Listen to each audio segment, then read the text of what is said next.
Hello everyone, welcome to your post-launch analytics talk, Analytics Removing the Mystery.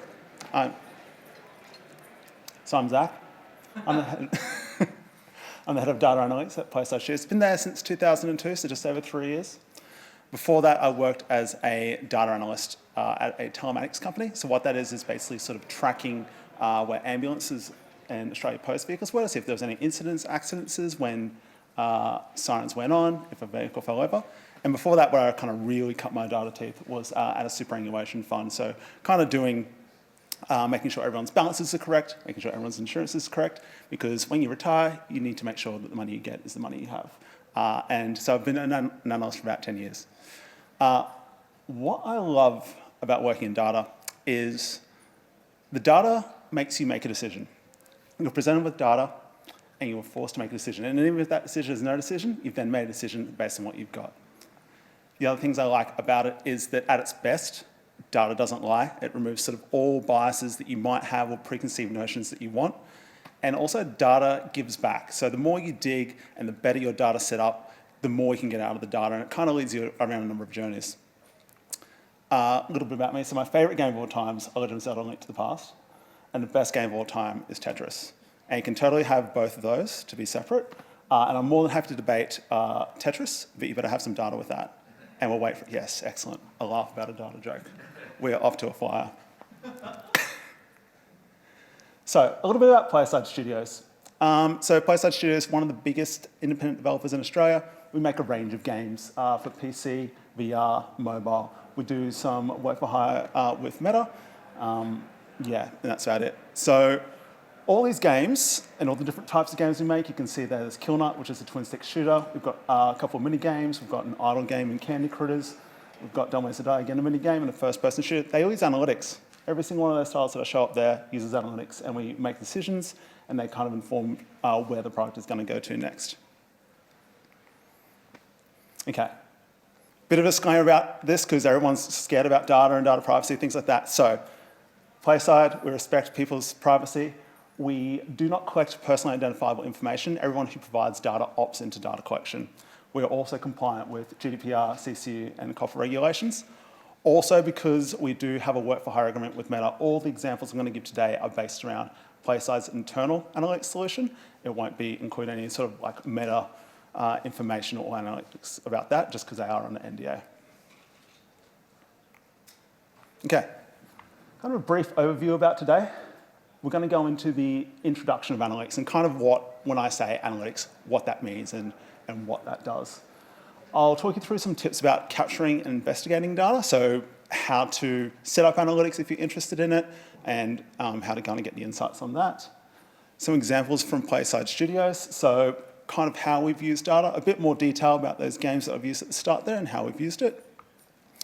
A/B testing, which is quite a big one. We'll talk about what goes into an A/B test, why they're good to use, and how to get a successful result in an A/B test. And then finally, a bit about data culture, and it's kind of based on my experience at PlaySide, how to set up a good data culture and where to promote data within the company. Okay, is everyone ready for school? Okay. So, what are data analytics? Data analytics, when you talk to anyone in the games industry, could be any number of different things. It could be marketing analytics. It could be user acquisition analytics. It could be player survey data, perhaps, that's come in. It could be crash data. It could be multiplayer connections. It could be any number of these things. When I'm talking about analytics in this, what I'm talking about is what I call in-game analytics. So it's a collection of data that's set at a specific time during a game. So if you have a look up here, I've got a very kind of basic example about what that would look like. It's just a completely made up game. It's actually not even based off anything we want, I swear. And you can see that we've got a start screen, a level select, a complete level, and an upgrade player kind of section of the game. And in between that, we've got analytic events. The arrow pointing down is maybe what the event would be called if you were to look for it in the database. And if we look at the level select event, it's got, what sort of data points that might be in it. So we might want to capture the date and time that it's done, the version of the game that it's on, perhaps the current player level at the end of the level select, the current ship level if there's a ship in there for some reason, and then also the weapon selected. It could be hundreds or, tens to hundreds of parameters that could be in that, but this is just, again, an example about kind of when we're talking about analytics in this context and how we use it at player side, what you could kind of envision that it's used for. The other thing I'll kind of point out is, in my experience at player side, mobile has been very, very heavily focused on analytics and, working through and doing that. But in the last couple of years, because we have been working on the PC and console titles, the analytics in the PC and console title have been coming up for very different purposes, or perhaps some similar purposes, but they are catching up and they are starting to do it. Okay, another lesson to learn. Data-driven versus data-informed. Now, you may have seen this in an article, you may have heard someone talk about this to someone else, but what really is data-driven versus data-informed? See here we've got kind of two examples. So I'll go through data-driven first. Data-driven is one where the data makes decisions for you, truly and singularly driving the decision-making. The approach only leverages data. So you can see here, the data comes in, whatever we're looking into, and then the data-driven decision comes out. So there's kind of no human element into it. It's just kind of a data comes in, and when the decision that's made on the data comes out. When we're going into a data-informed decision, you can see there that we've got, 4 other variables up there. We've got the context, we've got the observations, we've got the experience, and we've got the data. So what happens here is data makes up part of the decision. It doesn't mean that the data actually drives the decision. It's more of a human making a decision using the data rather than data making the decision for you, and that's a big difference. A lot of time in my experience here, people talk about making a data-driven decision, but what they actually want is a data-informed decision. What you need to be clear about is when you're talking about data to anyone, and they want to make a decision, are they wanting to make a data-driven or a data-informed approach to what they're doing? The other key thing is that they can be used for different things within games. So up here, I've kind of got a couple of examples about what data-driven approaches could do. So let's say, for example, you want to maximize an existing system that's in a game. So let's say you have a first-time experience, there's a couple of tutorial levels, and they're not working quite how you expect it. You could just reorder those levels and see if it performs better. If it performs better, and you just want to see if at the end you've got more players than you had previously, that's maximizing existing system, and that's a data-driven approach. There's kind of no human interaction there. The other thing is removing subjective viewpoints. I'm sure we've all been in games and we've played it and we're like, this feels buggy, or the frame rate's better, or it's not crashing as much. Data-driven, you have clear metrics of crash rates, freeze rates, performance rates, things like that. It is literally, the game is performing better for everyone, and here's the results. The other thing that data-driven is good for is for quick iteration. So let's say you add 50 levels to a game that you're working on, and you want to know if players are engaging with them or if they're too hard, if they're too easy. Using a data-driven approach, you can put the levels in using kind of existing metrics that you've set up, and I'll kind of go into an example about how we did that at player side a bit later. You can just quickly see levels go in, data comes in, are the levels too hard, are the levels too easy, are they doing what we expect them to do? For a data-informed approach, it's a bit more general, it's a bit more forward-focusing rather than kind of maximizing the systems that are already in the game. So it's a bit more about defining future features. So, do we think players would like inventory management? So kind of, again, data makes up part of that decision. You could get data from anywhere. It could be perhaps from a review, it could be from existing player information, and it makes up part of that decision about if we were to add an inventory management to this game, would players respond to it? Is it what our player base is looking for? And it's also good for validating feedback on the game. With the reviews that happen, it's not every player that leaves a review. I think it's about 10%, if I'm not mistaken, that leave a review, or it's what you can base it off. But using data, you can read the feedback and then you can use data to validate, is that feedback accurate, or is that feedback just the vocal minority of players that we've got there?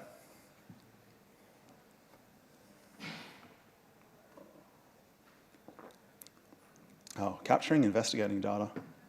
Exciting. Okay. So, the big question, and I know you've come to a talk about analytics, but it's maybe one that you should start with, is do you need analytics? Analytics isn't for every game. It's not for a prototype. It's maybe not if you don't have the investment in it, or a number of other reasons. Perhaps you don't have the budget for it, or you just can't afford the systems, or you don't know where to start. There are a lot of benefits to using analytics. Analytics does give you a deeper understanding of its players. You can see what players are doing and perhaps why they left, if you're curious about that. It also incorporates generally a bigger audience. If you were to implement analytics, you're getting every player's data. You're not just getting every player who's opted in to allowing you to track their analytics, getting all their data. In my experience, it's probably about 25% that opt out of analytics. I think Adam's given me a nod over there. Thank you very much, Adam. I appreciate that. So it's a majority of the audience. It's much, much more than, if you're doing user testing, per se, and you're just watching people play your game. The other thing is balancing. If you add an entirely new system to your game and you've tested it and you've got the designers and they're like, this new system's going to be sick, I can't wait to put it in, people are going to love it, it might throw everything else out of the game and players are playing in ways that you may not even expect. Players are there to especially if it's maybe an ongoing live services games, people want to min-max things and they are going to try and rip that thing apart as quickly as possible. With data, you can validate that. And the other thing, and I know it's a bit scary to talk about, is money. We all want to make money off games. It's one of the things you can see what people are buying. Are we offering the right things to players? Are players interested in the offerings? What are the best performing packs? Things like that. So let's say you've listened to those benefits and you're like, awesome, they all sound really good. I would love to put analytics in my game. What do you do then? Well, you kind of have to have a decision point at that point. And a decision point generally comes, decision point about having analytics in game. And a decision point generally comes when someone within the team thinks, oh, it'd be really good to track that, or we should start measuring that. At that point, you want to kind of start talking about and maybe thinking about tracking analytics in game. Now, obviously, the game may not be, there might be more features coming down the road, but you could at least have a look at kind of the features that you currently have and make an assessment about what to track and things like that.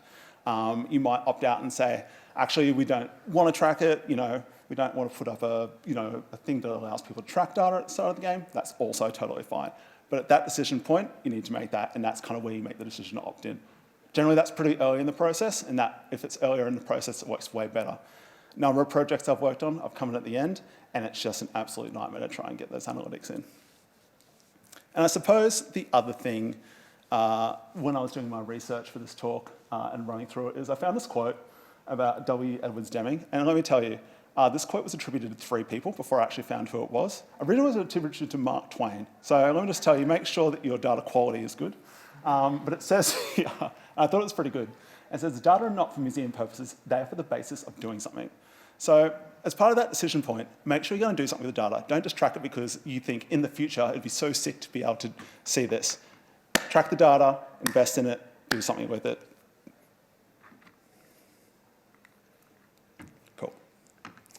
So just a couple of tips. Let's say you're going through that. Yes, analytics is for us. I love analytics. Beautiful. That's what I want to hear. So just a couple of tips that I've come across in my time. So capture more information than you think. Capture more variables than you think across different events. Capture it more often than you think. So in my first example, you would have seen that there's kind of very distinct points where we're capturing data. It was after the start screen, and it was after the level select screen, and it was before the level up screen. But you may want to capture it at like a regular sort of timing interval. So something like maybe 30 seconds, like halfway, or maybe a quarter of the way during a level, or halfway during a level. One of the reasons you maybe want to do that is because some data is better than none. If someone quits the game or exits the game at that exact point of time, you may not get any data. And the other thing is it can also help you with crashes. So if there's been a number of times where we've had, especially across PC and console, we've had analytics in, and we've been able to trace back what the players were doing to perhaps cause a crash, whether it was like the number of units on the screen, or it was just like a specific graphics card. That was a pretty cool one to actually find out. So yeah, send more often, capture more information, and then store it all in one spot. So when I first started at PlaySide, the data was all over the shop. It was just stored everywhere, in a number of different places. It was very, very hard to wrap your head around. It's very, very hard to blend the data. And when I say blend the data, what I mean is get data from 2 different sources and mix them together to kind of get some form of insight. Since my time there for 3 years, we've kind of like got a bit more of a modern system going on there. So on the left there, you'll see there's kind of like 4 icons. The Snowflake is a cloud-based solution that we use at PlaySide. All of our data goes into this Snowflake, what they would call hypothetically a data lake. So it's just all the data goes into one spot. From there, we use the Unity SDK in our games. Unity SDK has an analytics part of the game, and it is also used for our Unreal games, and it sends events to the data lake. You also see the A at the top there. That is for adjust. That is for our attribution. Sorry, Adam's cringing over there because I'm trying to explain his job a little bit. And that is sent via an API to Snowflake. And then we've got conversion, which is like an in-app purchase validation as well. So one's attribution, one is app purchases. It all goes into the Snowflake data lake. We also try and send as many identifiers across those platforms as possible so we can blend the data and, again, identify that and also cut the data in different ways because at the moment, you might like scale out a certain solution about what you want to know.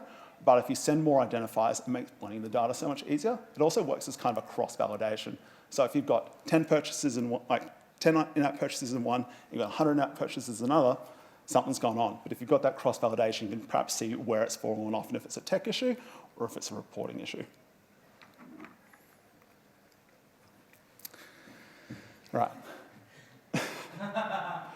Finding the right data. So this is more about scoping out what you want to track rather than if you should have analytics in the analytic implementation. So again, previously, in my experience, the first question is never the right question that people want to actually know. You've got to kind of dig a bit. And one of the techniques that I use is called the 5 whys. You can see up the top there, there's the 5 whys. It's actually started at Toyota after, again, some research. And I'm like, that's pretty crazy. I guess Toyota needed to know why car batteries cause steering to fall apart, but whatever. So what happens is you get a problem statement and you ask why 5 times. It doesn't have to be exactly 5 times. An example I've got there, I've got 3 whys. But what happens is you get to a root cause about what people actually want to know. So you might have a designer or you might have an artist come up to you and say, it'd be so good to see how many people are finishing level 6. And it's like, well, why do you want to know if people are finishing level 6? And it's like, well, I want to know if people are getting out, people are actually getting to level 6. And that's a completely different question to people finishing level 6 than people getting to level 6. So I've got a kind of a base example there at the moment. So you can see, I want to know what bait players are using. And then it's, okay, why do you want to know that? I want to see what if players are catching fish. Decent question. Fair enough. Why do you want to know that? It's the main mechanic of the game. Okay, great. Why do we need to know if it's the main mechanic of the game? People need to engage with this. And then the actual causes, otherwise people leave to another game. So the question is not really about bait. The question is about, I want to know if people are playing the game and how long people are playing for. It's completely different to bait. And what that happens is, you can see there I've got 1, 2, 3, 4 statements, and they become the data points and the display points and the insight points that you give to your team. So if we look at that example, if we just took the baseline problem, the only thing that we would prepare is the bait used by players. If we use the 5 why scope, we can see the scope's really blown out. You've got bait used by players, you want to know fish caught by player, the number of fish caught by player, the number of times players fished during a game session, what was the last thing people did before they left it. Because they might be actually getting stuck somewhere in geometry. And I'll kind of go into an example of that in just a little bit, about how we found something like that. Okay, how analytics help PlayStation. So that's kind of all the theory about analytics and my experience of working in analytics and where I've come from. So again, this is kind of like the 5 whys approach and investing in analytics and sending too much data and how we came up with some solutions to some pretty tricky problems. So these 2 charts represent kind of the answer to a problem. So the original question that I got for this, there was a new mode added to one of our games. And they wanted to know, hey, are people playing the new mode? And I was like, great question. Why do you want to know if people are playing the new mode? And they're like, well, it'd be cool if people play the new mode because we want to make more modes. And I'm like, okay, let's keep going. Eventually I dug down and again, based on the previous question, I actually want to know, are people playing the game? Is there anything we can do to kind of improve people staying in the game? Which is a very different question to are people playing the mode. So dug down a little bit, could see that people weren't actually playing the new mode. And I was like, oh, that's pretty interesting. Like we did a big promotion about it. There was a big update about it. A lot of information went across about it. Why aren't people playing that? What happened was, as I dug into the data and saw what the last thing was, on the left-hand side here, we've got top churn points. So a churn point is basically where we don't see what we classify as a player who just doesn't return to the game. And I've got here the sort of events that were used in that game. And we can see that the top one's a load event. And what a load event does is it's actually an SDK that's loading into the game. And what was happening is people were leaving before the game was even loaded, which is why they weren't even playing the game, which is really, really bad. So what I did is I took that to the team, and I went, hey, people aren't playing in mode, but it's not because it's not good. People aren't reaching it. And they're like, that's a very different problem to what I actually thought was happening. What we did is we worked on it, we patched it, we fixed it. On the left-hand side there, you can see an average and median session time.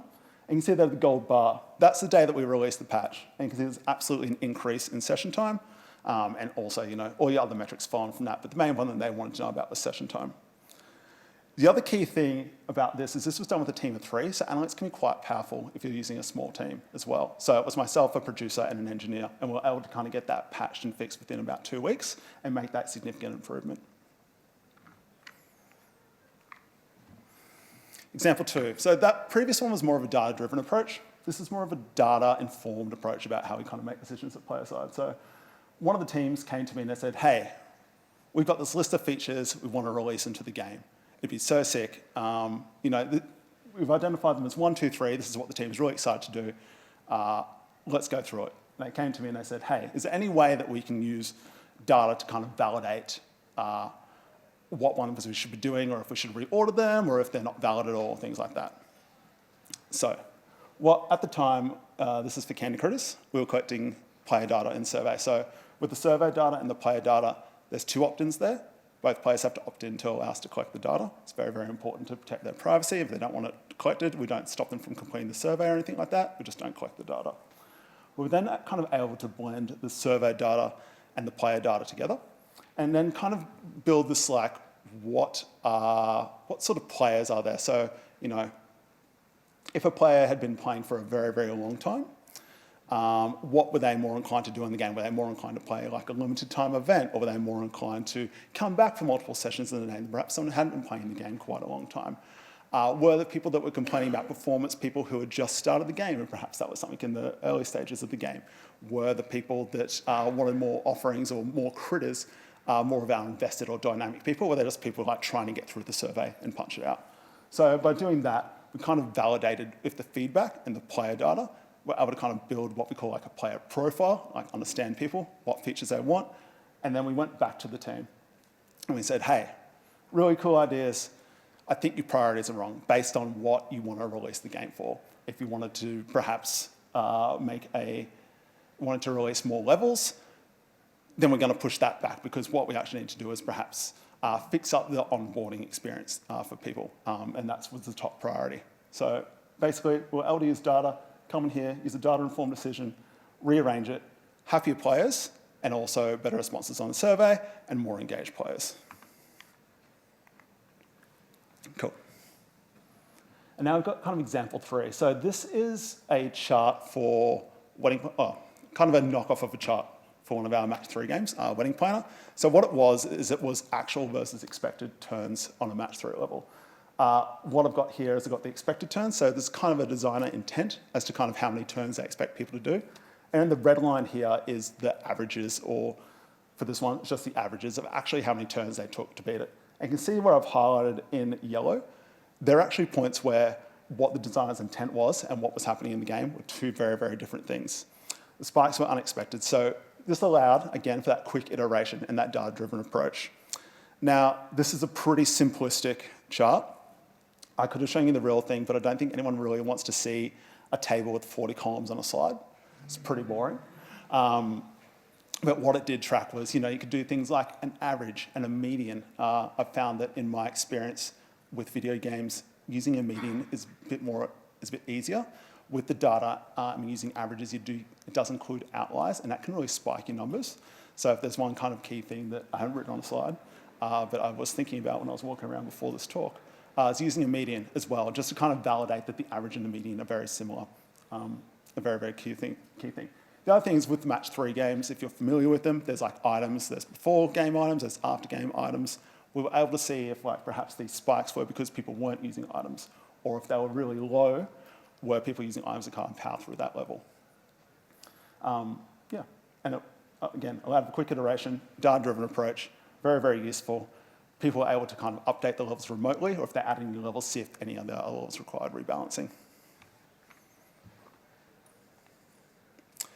A/B testing.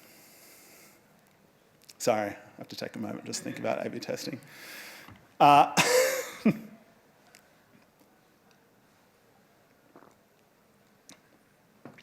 So, is anyone familiar with A/B testing? Hands up. Oh, sick. Do you guys want me to explain it, or am I just going to go straight into what makes a good A/B test? Yeah, please explain. Cool. So an A/B test is a it's like one of the biggest methodologies used for validating a change in a game. So basically you have two versions of the game out there. Players go into both, and then based on what metric you decide, you have a successful one and an unsuccessful one. The example I've kind of got here is a pretty stock standard one that happens on the App Store. It is an icon test. And what you're testing here for is what icon looks the better. And what icon looks the better? It's not that at all. What icon gets clicked on the most? That is the key thing, because you want people to click on your game and install it. It also makes changes to your game less risky. So if you're like making a huge change and you're not sure about what it is, you could do an A/B test and roll it out to make sure that there's no negative impacts on the game. You can kind of generally choose the number of people you want to expose it to. Sometimes we'll do 20% of the current player base or new player base that comes in.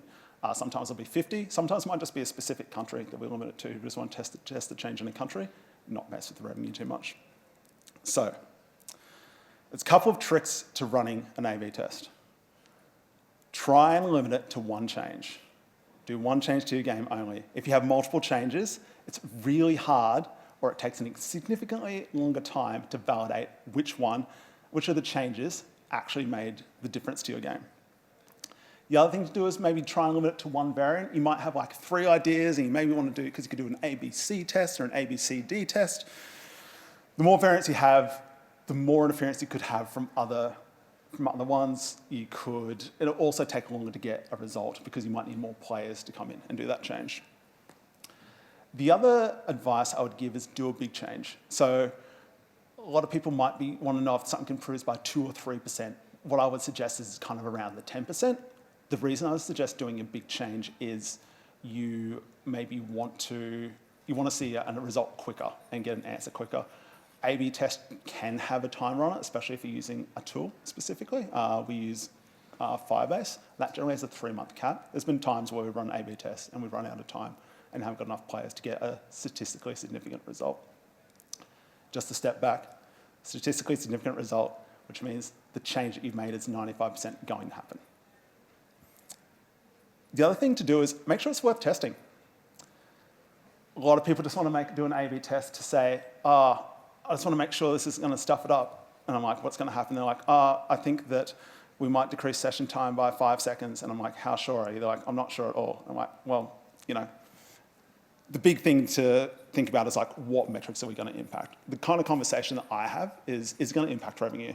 If it's maybe not going to impact revenue, or it's going to impact revenue a little bit and we know about it, that's when I'll just go, let's go make that change. Let's just roll it out, because you can use the data before and after, and that's just as good as an A/B test in certain instances. The other thing is define success. So what does a successful A/B test look like? What is the main metric you want to use? And what is kind of like the other metrics that you're thinking about using or measuring to make sure that the A/B test is successful? And the final thing is define who it's for. So is the A/B test for new users? Is it for existing users? Is it for users that reach a certain level and you want to test those levels, those users specifically? Is it for perhaps a version where there was a fix a while ago? So that's kind of like how to do an A/B test. I've got an example here of setting a good and bad example. So bad example is something that I hear regularly. They're like, let's just see the test of people playing after 3 days. It doesn't really describe what they're testing, what metrics they're looking for. It doesn't say who the test is for. Very, very unclear and very, very unsure how to measure it. Whereas the bottom one is we want to test to see if we're changing and unlocking leadership that has a relative 15% improvement on day 3 retention. So very clear. We expect a 15% increase in retention on day 3. That's the key metric. We also want to make sure there's no negative impact to player purchases. That lets us know that, they're changing it, so there might be an impact to player purchases, which is why we're doing the A/B test. You could probably have a bit more in there that says, this was done a bit rushed. A bit more in there that says, we're looking at new players after this date, looking at people on this version number, and all we want to limit to, one country or 20% of the user base. The other cool thing is once you get that kind of metric about the relative change, you can calculate a sample size to see how many people it's going to take to get you a statistically significant result. And then as part of that, it will tell you how long till you get a result. So I've got a little QR code on the left there. One of the tools that we used to use when we first started was called Evan's Awesome A/B Tools. It's a website. You can go in there and have a play, see how it works. Since then, just the way that we use, the number of metrics that we use and the way we use metrics, we've actually developed our kind of own in-house sample size calculator that uses like a couple of different methods. I could go into that in a bit more detail, but it's very, very dry, and I can show you a 15-page slide deck that they presented to us internally about that, if you're really, really curious about how we went about it and what methodologies you can use. You want that? All right. I gotcha. You can hit me up afterwards. Okay, so the last thing I want to talk about is data culture. And it's, I'll just take a moment here. It's one of the hardest things at PlaySide that I've been trying to build for the 3 years that I've been there. It's really, really hard. What I mean by data culture is a culture where data is not only valued, but it's also really accessible and used consistently to drive decision-making processes. People sometimes are scared of data or don't like data. It happens all the time. Or they think that you're coming in to kind of tell them how to do their job. And it's not what I want to do at all. But what has to happen is if you want to kind of have a business that has data as a part of it, you have to build a data culture. And it has to start from the top. You cannot build it from the bottom up. People just reject it. I'm sure everyone here has worked in games and they've like been strapped. And can you imagine where they're like, oh, by the way, you now have to use data to validate part of your job. No one's going to do that. So what happens is it has to start from the top and become almost ingrained in the culture. And what happens then is you start to build people's data literacy. And data literacy is the ability to explore, understand, and communicate with data in a meaningful way. So, yeah, how do you support data literacy once you got that buy-in from the top with the data culture and then building the data literacy? So this is going to sound very weird, and I'm going to say it in public, but gamers are very visual people. And you're like, why are you saying that? And I'm like, well, I come from a background in superannuation and telematics, and people love spreadsheets. You give them a spreadsheet, and they're like, awesome. You don't need to do anything else. You give a designer or a GM or a leader a spreadsheet, and they're like, what is this? And I'm like, okay, cool. So if you add a pretty chart to communicate that to, people are much, much more likely to engage with it, especially if there's perhaps something like, oh, here's what we're trying to hit, and here's where we are. And they're like, oh, I get it now. Get to the line. And I'm like, yes, get to the line. That's how I got it. The other thing to do is create some helpful options. So whether that is a Teams or a Slack channel, whether that is running like a data power hour to kind of explain people to it, whether that is setting up, I can talk to a number of different things, but you could give people access to the data who are kind of confident in it, who want to know a bit more. One of the things that we've looked at exploring at PlaySide is creating like a sub-data set. So we might just give the designers perhaps the level results data set that's, we've got a dashboard. We use Google Shears as a dashboarding solution, but maybe they want to dig a bit deeper than what the dashboard can offer. At that point, we might give them access to the data source and say, hey, go at it. Here's the kind of source data. Let us know if you have any questions. That also kind of leads into like creating more visualizations and more tools and more outcomes. So it can kind of work both ways in that kind of 5 whys question that we're digging down into. And the other thing is to celebrate wins using data. So, we've all had that moment where we've released a game like, yes, that game is out the door. And then using data, you can kind of celebrate the win, being like, oh, not only have we done this, look at all these things we've improved. People want to play the game more. Look at the number of positive reviews we've got coming in. Look at how much money we're making. We're millionaires now. That's the dream, right? So celebrate wins using data. And by doing those things, you can help the data literacy. If we're talking about the data and you're building the culture there, people are going to be much, much more comfortable with it.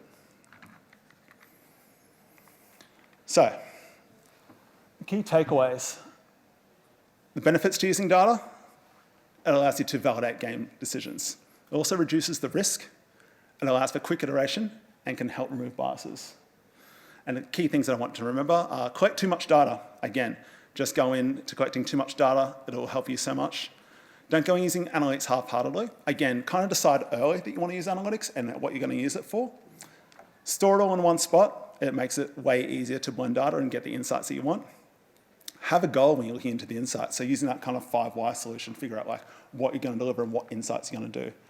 And then establish shared values around data. So again, building that data culture and getting that data literacy up to a level where everyone's happy with that data culture. And that's it.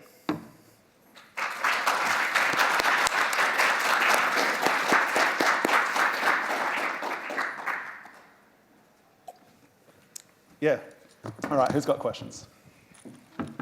Everyone's got questions. Good. You're closest.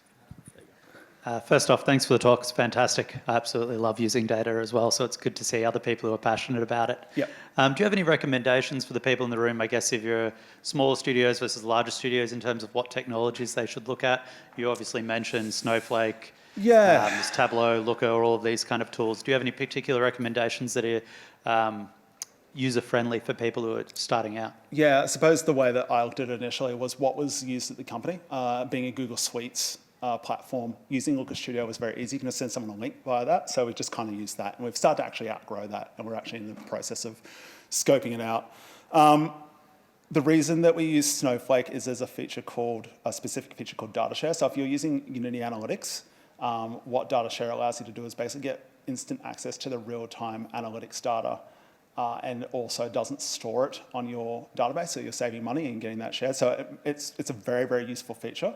So that's kind of why we ended up with Snowflake. Plus, we built kind of a relationship. We built a relationship with Amazon and Snowflake and Google. We were kind of using all 3 at the time, so it made kind of that switch to use that as one much, much easier. But it really kind of depends on, again, it's kind of like anything else that's going in the game. Like you kind of have to assess what the team's comfortable with and what they're using, and then kind of make a decision based on that. So hopefully that's kind of giving you a bit of an answer or insight to. Yeah, I guess it's kind of what I expected around using Snowflake as kind of the main one that everyone's recommending. So. Yeah, absolutely. Yeah, Snowflake again. Yeah, like super helpful. They've been also like really, really nice and like really helpful. Their tech support's been really good with us. We've had like a lot of really, really good results with them, and they're always handy to help us and like give us offerings and things like that. So, yeah.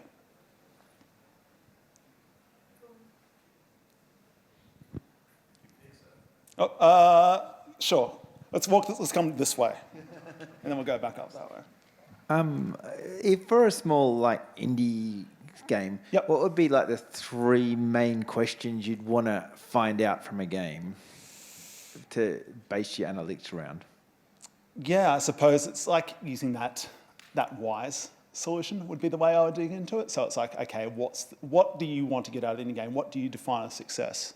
So it's kind of like once you kind of have that success factor, you can then kind of build on it. So if your success factor is sales, then it's very, very easy. If your success factor is time in the game, that's also very, very different. You could be offering something very, very different. I guess I was more like, what are some things that I probably haven't thought of tracking that I should track? But that's what I'm kind of more asking, I guess. Yeah, that is a great question.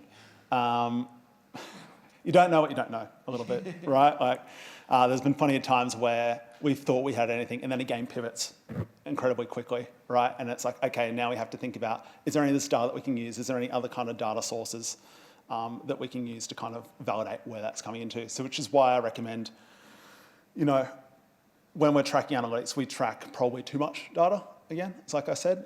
So it's like, I don't know why we would need the level number when the player enters the upgrade potions menu, but let's just track the player level just in case. Because then someone will come to us and say, a player's getting to level 4 and seeing this new potion that we've added in, things like that. So it's kind of, think about your game and kind of break it down into the little parts of the game, and then maybe think about where you want to send those events, and then maybe send all of it, and then kind of do that. And it's also really hard for me to tell you what to do, because it's like reps, right? Like the first time you implement analytics, if you've never done it before, it's going to suck and it's going to be bad. And that's totally fine, because you're just going to get the reps in and you're going to figure out what's worth tracking, what's not worth tracking.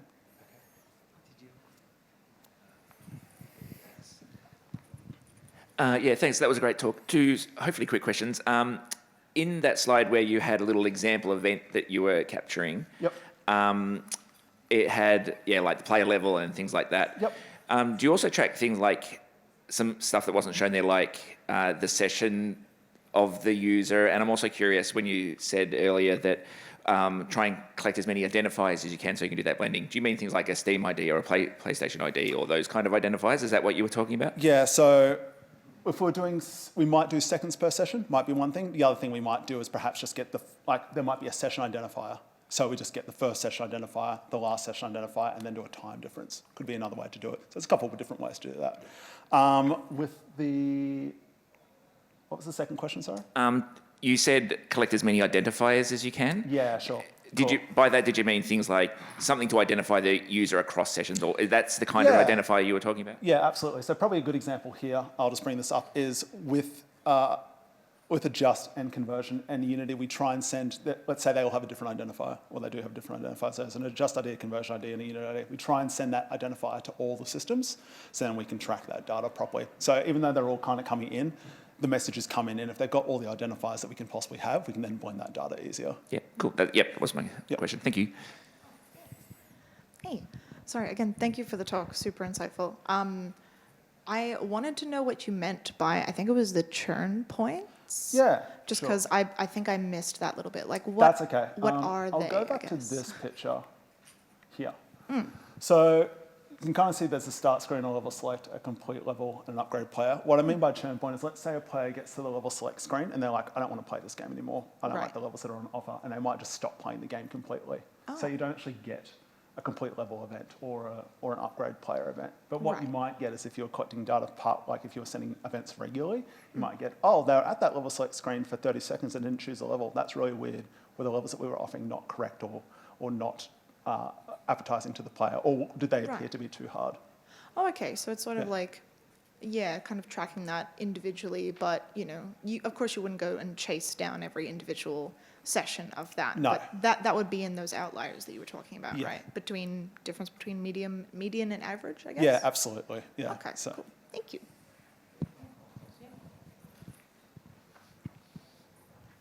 Thank you as well. In my understanding, data quantity informs the quality of the decision based on them. So if you have 1 million data points, you probably can make some good inference. But what would be your advice for a smaller studio who does not have access to data quantities that could make statistically significant decisions? I'll give you an example. Let's say put analytics for a new level. Only 10 players play this level. 3 of them fail early and quit. The other 7 progress. Is it better for me to try to think here that maybe 30% of my players the level is too hard, or do I discard it and say this is just not enough players? If 1,000 players played it, 9,997 would have passed and 3 would have failed. What's the best course of action here? If I have generally, I will not do anything that's maybe like in your example. I would not even say that it's a statistically significant result until we had 100 players. So just you could offer an insight and perhaps like, hey, we think this might be too hard. The other thing to say is like, if you do something like that, it could be an early adopter issue. So perhaps it's like the new players that are coming into the game and people haven't come into the game, and seen like that kind of follow up. So the more data you have, the easier it can be. I can understand like the want to pivot really quickly and get that result really quickly, but it is also important to kind of have the caveats of like, maybe this doesn't have enough data, or we need more data, or we think this is what it's going to be. Another option might be to see if you can blend it with some other data, like I was saying. So are the reviews saying that level 6 is too hard, or I quit in level 6 or something like that, and get that sort of additional data set and that blending to say, oh, we've only had 10 people complete this level, but we've had 50 reviews that say the level's too hard and I quit halfway through. And then that is maybe 60 results rather than your 10 results. In your experience, completely subjectively, is there a threshold? You mentioned 100, but let's say 10 players is obviously too little. 1 million players is definitely very good. But what could be a good number? Like maybe it's not the best, but at least that you say 100 maybe? When I would say 100, but again, it's still not confident, and that could change. And then that also changes when a new version of the game comes out. Like you might say, there might be a tweak to that level, for example, and then it's like, okay, well now that's gone from 70% to 50%, but actually it's 20% of that's due to the new version that's gone out, things like that. So yeah, it's all kind of got to be taken in context, and you've got to take people on that journey as well of like, hey, I know we don't have enough data, but I think this could be an issue because of X, Y, Z. The rate that our players are coming in, because you'll be able to see that with all the events that are firing the kind of different identifiers and installs and daily active users and things like that. I think we'll have a better answer next week, so we could then plan for perhaps release 2, release 3 in 2 months' time to perhaps address this issue, because by then we'll say if it is a real issue or if it's not a real issue. Thank you. Yep, that's all right. I might have also, thank you, great speech. I might have misheard you earlier. I think you were saying something along the lines of like analytics aren't great for a prototype. Could you, if that was something that you said, could you clarify or elaborate a little on that? So I suppose in a prototyping stage, you haven't really defined what you might be concentrating on something that's maybe not 100% useful to the prototype because you're changing the mechanics or perhaps changing the game. You don't know if the game's really good or not. But maybe if you go into a vertical slice, that might be the time where you're like, oh, actually, we think this is a really viable product. We've kind of done the research, we're invested in it, and we want to get some analytics out of it now. So by prototype, it's more just around like, does this concept even work? Maybe you don't need analytics at that stage. Cool, thank you. Yeah. I'll let you do your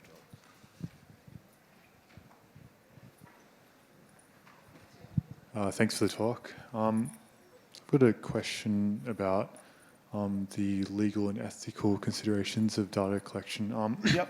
I'm in a small team, never really implemented analytics before. That's okay. And I've got a bunch of ideas of how it could work, but I've got no idea about all the legal and ethical implications, like whether we collect identifiers or whether we needed terms and conditions, etc. Yeah, So I'll give you a very quick rundown. There is another talk that Adam and I and Katie, who are here earlier, we've got a meeting at, a round table at 3 o'clock. So we might have a bit more information, but I can also catch up with you. Generally, you have to basically offer people a way to opt out of analytics and let them know that you're collecting analytics. It's kind of like the kind of way that we do it at PlaySide. So we have a disclaimer at the start that says, hey, we'd love to use analytics to improve the game. Or we want to use analytics to, basically it's like always to improve the game. Do you accept? If they hit no, a lot of those SDKs will have a feature where it just says, okay, this person's hit no, forget about them. We don't want to track anything about them, and it saves it to that version of the game. There are considerations when it comes to different countries as well. So, for example, China, you have to do 2 disclaimers. One which especially, one which would be, do you want us to collect data? The other one is, do you want to ship that? Are you okay for us to ship that data outside of China? Is kind of the other thing to do. So there's a few machinations there. You have to offer a way for players to delete their history if they want to delete their data or stop that data capture, things like that. So yeah, if you've got a specific example, want to know where to start, add me on LinkedIn or Blue Sky, and I'll give you a handle, kind of give you what we've done in the past and how to kind of, what to at least offer or think about when it comes to that sort of thing. Awesome. Thank you. Got time for one more.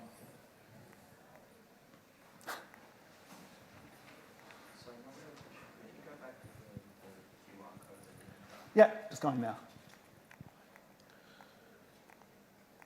There you go. Hi. Hi. Who are Hi, you? Zach. Great talk. Thank you. So you touched on a couple of things, but I was just wondering, data capture takes time. Yep. And games evolve over time. So you have this constant issue of we're pushing updates of live service, like once a couple of weeks, once a month, we're pushing a new version. How do you cope, or how do you strategize a process of kind of educating the team on what changes have resulted? So it's kind of like we shipped something that is now feeding more stuff into the lake. Yep. We've built a whole bunch of dashboards that were on previous assumptions. Yep. We're watching the lake slowly evolve. Are you just like averaging the history forever, or are you kind of like the rolling 30-day window, or like how are you figuring out what's relevant? And then secondary point, how do you get people to be patient about that process? People are impatient, so I just tell them, here's the answer you want, but it's not accurate. It's kind of like just completely upfront. Well, yeah, it's kind of like, hey, it's 30 people have done this. This is the result of 30 people. I wouldn't say if it's working or not, but people will be like, awesome, or like, thanks for the update. And it's like, you kind of give them a time as to like when it's going to be valid. So it's kind of like, it's this, based on the number of types of users that are coming in, it'll be valid here, and I'll be able to give you a bit more result. The kind of the first point, where it's kind of about how do we communicate that and kind of what ways we do it. At PlaySide, we generally do a version history, and it'll generally be 2 weeks after we do it. We kind of do like a bit of like, okay, this is what went out in the build.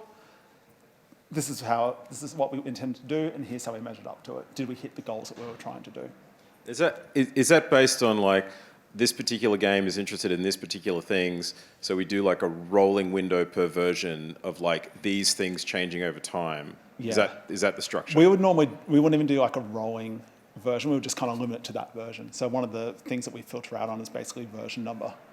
Oh, so you're just like, what is now? Yeah. Forget about the past. Yeah, we could do the past. Like we have a couple of different ways. So the way that we generally will look at overall metrics, we'll break it down by country, by date, by version number, and by app store, or by store, so Steam. So they're kind of the 4 big ones that we have across all of our kind of dashboards when we're presenting them. And then we might have more, if we're doing like an LTE measurement, we might say, okay, just limit to this one limited time event, or limit it to these 3 limited time events and things like that. So it kind of gives everyone, it's the reason why we capture so much data, and why I say to capture everything across everything, is because you never know what people want and what they want to do and who the report's for, and is it for the team, or is it for the exec team, or is it for leadership, or is it for going out to a contractor to say like, hey, we think this is going to be really good, go work on this, or this is what's been done. By creating, like, capturing all that data and then creating those files, it allows you to cut and analyze and engineer the data in a way that tells the story that the person's looking for. Thank you very much. Thank you. That's time. That's right. I'll come to you.